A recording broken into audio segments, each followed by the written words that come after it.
میں دیکھتا ہوں ہمارے وطن میں اضطراب ہے، بے چینی ہے، اس طرح کا ماحول بنایا گیا ہے کہ لوگ ایک دوسرے کے حق میں سخت ہو گئے ہیں، مزاجوں میں تلخیاں ہیں، لڑتے جھگڑتے ناراض ہوتے لوگ، بگڑتے کوستے ڈانٹتے شکوے کرتے لوگ۔ شکوہ جو ہوتا ہے نا یہ بندے کو بے چین کر دیتا ہے، شکر بندے کو سکون میں مبتلا کرتا ہے۔ شکوے آزمائشیں اپنے دلوں میں وسعت لائیں، ایک دوسرے کو اصلاح کی طرف لائیں، ایک دوسرے کو پیغام دیں، ایک دوسرے کی تربیت کریں، تھوڑا سا حوصلہ، تھوڑا سا صبر، تھوڑی سی گنجائش اپنی طبیعتوں میں پیدا کریں۔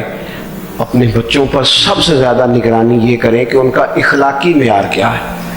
اگر میں اور آپ خدا نہ خواستہ بچوں کو صرف یہ تربیت دیں گے نا کہ وہ پیسہ پیسہ پیسہ پیسہ، شادیاں بھی پیسے دیکھ کے کریں گے، تو یاد رکھنا پھر ایک دن وہ یہ بھی کہیں گے کہ ابا کاشتوں کو ڈھابے کا کام کرتا تو آج ہمارے پاس بھی پیسے ہوتے۔ پھر باپ سے بھی پیسوں کا ہی مطالبہ ہوگا، پھر لوگ ماں باپ بھی پیسوں کے لیے چھوڑ کے چلے جاتے ہیں۔ پھر جب آپ نے تربیت جس چیز کی تھی تو نتیجہ بھی تو وہی برآمد ہوگا۔ یہ تو نہیں ہو سکتا کہ بندہ بیج کوئی اور لگائے اور درخت کوئی اور نکلا، یہ ہو نہیں سکتا۔ اگر ہم اپنے باپ سے روز جھگڑا کریں گے 5 مرلے کے لیے تو یاد رکھنا پھر ہمارا بیٹا 1.5 مرلے کے لیے بھی جھگڑا کرے گا، پھر معاملہ اس طرح کا مرتب ہوگا۔ ایک دوسرے کو اخلاقی پیغام دینا ضروری ہے۔ آخری بات آپ کی خدمت میں یہ عرض کرنی ہے، اور یہ میری خواہش ہے کہ آپ اس پر زیادہ توجہ کریں گے انشاءاللہ۔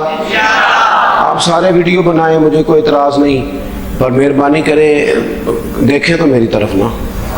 جب آپ لائیو چلاتے ہیں تو پھر اسی کو دیکھتے ہیں، وہ پھر کہتا ہے کہ یہ کومنٹس آ گیا تو دوسرا آ گیا۔ اللہ کرے میری بات آپ کے دل میں اتر جائے۔ آپ تھوڑی سی توجہ کریں، میں کیا عرض کرنا چاہتا ہوں، غور کریں میرے بھائی۔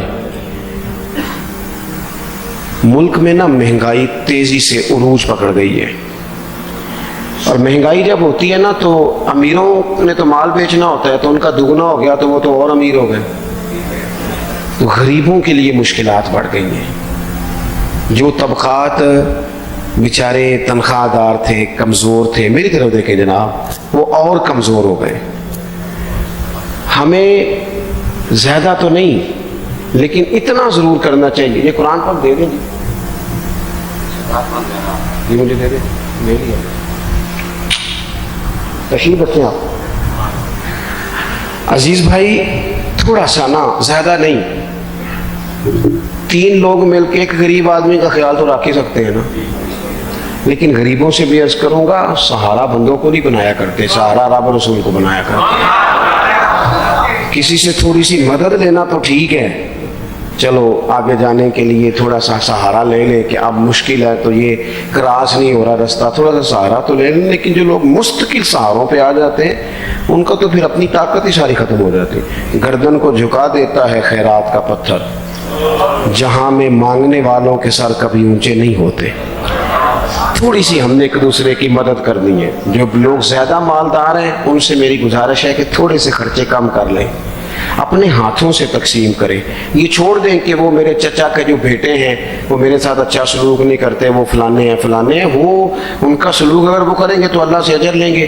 آپ اگر ان کو محسوس کرتے ہیں نا وہ غریب ہیں، ماموں کے بیٹے، چچا کے بیٹے، گلی والے، محلے والے، تو تھوڑا تھوڑا کر کے اپنے بھائیوں کی مدد کرنی شروع کریں۔ دیکھو عید پہ کپڑے تھوڑے لے لو نا، ویسے بھی سوٹ کی ضرورت تو صرف عید پڑھنے کے لیے، بعد میں تو کپڑے بدل کے ہی گوشت کرتے ہیں، تو بچے ویسے سوئے رہتے ہیں سارا دن۔ تھوڑی سی نا اپنے اضافی خرچے کم کریں۔ غربا کی تھوڑی، یہ عید گزری تھی نا چھوٹی تو شادیاں شروع ہو گئی تھی، میرے پاس لوگ بہت زیادہ آتے ہیں، چونکہ نیک آدمی سمجھ کے اچھا گمان کر کے لوگ دعاؤں کے لیے کہتے ہیں، تو ان کے دکھ سن کے نا تو کئی دفعہ سوچتے ہیں کہ یار یہ جو امیروں نے اتنے مہنگے مہنگے ہوٹلوں میں روٹیاں کھائیں، اتنی مہنگی مہنگی گاڑیاں پجارو، یہ اللہ کے حضور جواب بھی تو دینا ہے نا۔ ہم نے ایک دوسرے کا خیال چھوڑ گئے، 2-4 باتیں سوچ کے نا، وہ جی اس کے گھر میں 3 لوگ ہیں، کام کیوں نہیں کرتے؟ وہ خدا کے بندے کرتے ہیں کام، لیکن محنت سے نہیں ملتا، خدا کے فضل سے ملتا ہے۔ تیرے اوپر فضل ہے، تجھے باتیں آتی ہیں، لیکن کئی دفعہ سارے بھی کریں تو رزق جب ہی آتا ہے جب رب چاہتا ہے۔ ایک تو وہ لوگ ہیں جو ہاتھ پھیلا کے مانگ لیتے ہیں، ایک سفید پوش ہوتے ہیں لا یسألون الناس الحافا، جو لپٹ لپٹ کے سوال نہیں کر سکتے، ان کو دیکھیں، بالخصوص اپنے بہن بھائیوں میں، قریبی رشتہ داروں میں، پڑوسیوں میں تھوڑی تھوڑی لوگوں کی مدد کریں اور اپنے خرچے بتدریج کم کریں۔ خواہش تو بچوں کی طرح ہوتی ہے، ایک خواہش پوری کریں تو دوسری پیدا ہو جاتی ہے، دوسری پیدا کریں تو 4 خواہشیں اور کھڑی ہیں۔ یہ نفس تو بچے کی طرح ہے، اپنی خواہشات تھوڑی کم کر کے۔ یہ حکومتوں سے آپ امید نہ رکھیں، ہمارے ملک میں جتنی سیاسی جماعتیں حکومتیں کر چکی ہیں یا کر رہی ہیں، ان سے کوئی توقع نہیں۔ یہ بیچارے تو اپنے جھگڑوں سے باہر نہیں آتے، انہیں کیا خبر کہ قریب کہاں بستا ہے۔ جب تک بندہ وہاں سے ہو کے نہیں نہ گزرتا جو اصل جگہ ہے، تمہیں یہ جو تم اے سی والے کمروں میں بیٹھ کے اور جناب نیسلے کی بوتلیں رکھ کے پریس کانفرنس کرتے ہو، تمہیں کیا پتا ہو، تمہیں کیا خبر ہو کہ بچوں کی فیس دینی ہو تو بوڑھے ماں باپ پہ کیا گزرتی ہے، تمہیں کیا خبر ہو کہ عید آ گئی ہے تو بوڑھے کس طرح مشورے کر رہے ہیں کہ اگر عید کر کپڑے نہ کر لیتے ساس گلہ کرے گی، تمہیں کیا خبر ہو کہ کچھ غریب ایسے بھی ہیں جو بیچارے رات کو مشورہ کرتے ہیں کہ صبح ناشتے میں گھی کہاں سے لانا ہے، بچوں کے پراٹھوں کے لیے تو گھی بھی نہیں ہے، گندم امیر شہر کی ہوتی رہی خراب اور بچی کسی فقیر کی فاقے سے مر گئی۔ خدا را مہربانی کرے، گنجائش پیدا کرے۔ بندہ کبھی بھی جیب کا سخی نہیں ہوتا، بخاری شریف میں پورا باب ہے کہ بندہ غنی دل کا ہوتا ہے۔ اپنے دل کا غنا اپنے اندر لائیں، جب آپ کا دل سخی ہو جائے گا ساری چیزیں ٹھیک ہو جائیں گی۔ اللہ تعالیٰ مجھے اور آپ کو توفیق عمل عطا فرمائے۔ پروگرام آگے چلے گا جی۔ اللہم صلی علی سیدنا و مولانا محمد معدن الجود والکرم وآلہ وبارک وسلم۔ اللہ ہماری حاضری کو قبولیت کا درجہ عطا فرما، ہمارے گناہوں کو معاف فرما، ہماری غلطیوں سے درگزر فرما، علم نافع عمل صالح کی توفیق عطا فرما۔ اللہ بیماروں کو شفا دے دے، مقروضوں کو قرضوں سے رہا کر دے، تنگ دستوں کو وسعت رزق دے دے، بے اولادوں کو صاحب اولاد کر دے، اولاد والوں کی اولاد کو فرما بردار بنا دے۔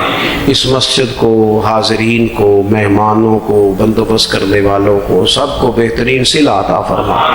اللہ تعالی ہمارا خاتمہ ایمان پہ فرما، دنیا اور آخرت میں ہماری پردہ پوشی فرما، امت کی خیر فرما، پاکستان میں نظام مصطفیٰ صلی اللہ علیہ وسلم کا سویرا طلوع فرما۔ اللہم رب اغفر وارحم وانت خیر الراحمین، وصلی اللہ تعالی علی حبیبہ محمد۔ آپ حضرات نا مسجد کا تقدس خیال رکھیں گے، مجھے جانے دیں گے، مجھے ہاتھ لگا کے آپ کو کچھ بھی نہیں ملے۔